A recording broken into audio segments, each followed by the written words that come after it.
I'm Tarun Vadakeputhanvetul, a robotics graduate student from the University of Maryland College Park. Today I'm here to basically take you through my experience with the course ENPM809T Autonomous Robotics and tell you how I lived every moment from the first day when Professor Steve Mitchell explained the course outcomes to the last day when we culminated with the great Grand Challenge. Before I tell you about my experience and also explain to you about the main attraction of this course, the Grand Challenge itself, I would quickly give you a glimpse of my first run in the Grand Challenge so that you have a better idea.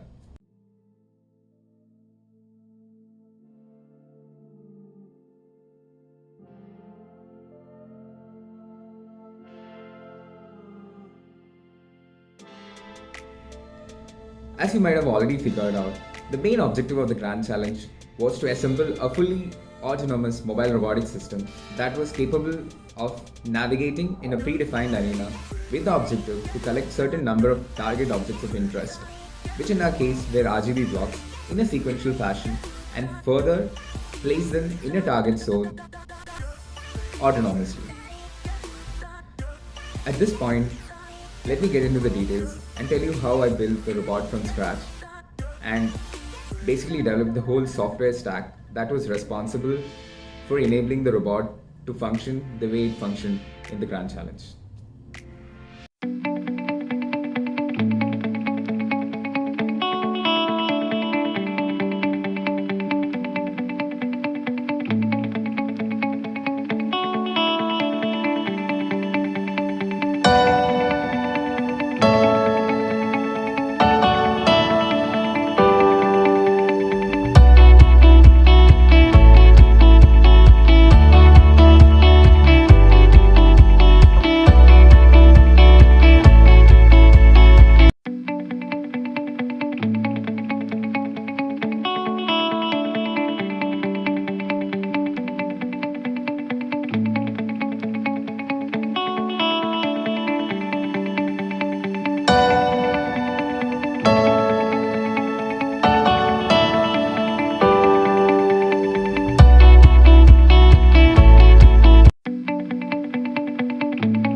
The software stack basically consisted of each of the essential components that were necessary for enabling the robot to perform in a fully autonomous manner. The software stack majorly consisted of four important modules, the first being the perception stack, which dealt with sensing raw data and extracting meaningful and useful information and interpretations out of it. The second is the localization stack, which is responsible for formulating the position of the robot with respect to the environment. The actuation or controls module basically dealt with the low-level control responsible for the wheel and gripper movements. Finally, the path planning module was responsible for defining the motion commands for the locomotion of the robot to the object or target of interest for performing any kind of interaction. Let's now quickly go through the assignments and experiments which were performed as a part of this course, which ended up being the major submodules that later on added on to become the final software stack for the robot.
Now that you have seen the important submodules that went into building the final software stack of the robot, I'll brief some of the technicalities and challenges specific to the Grand Challenge and how I tackle them.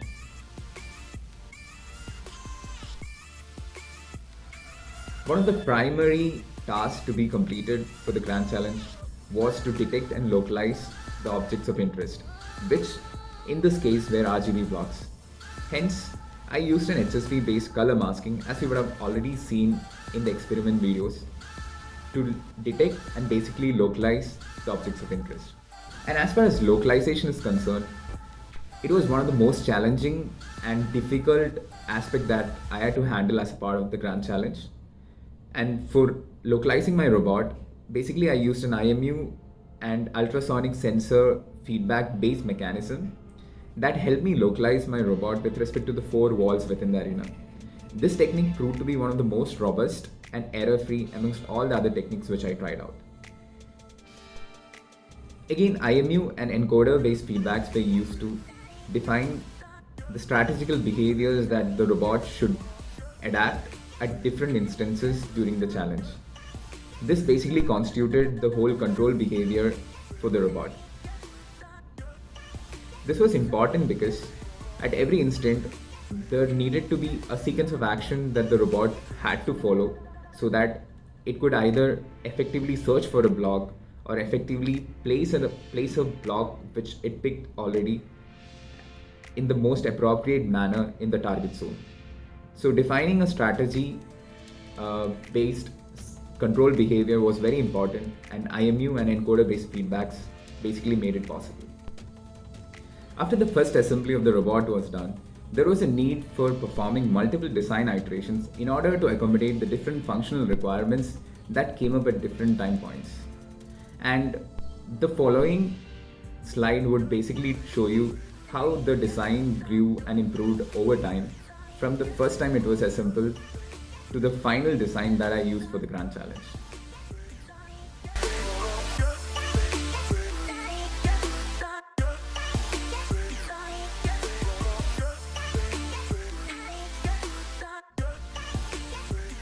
Now for that moment for which I have been keeping you all waiting.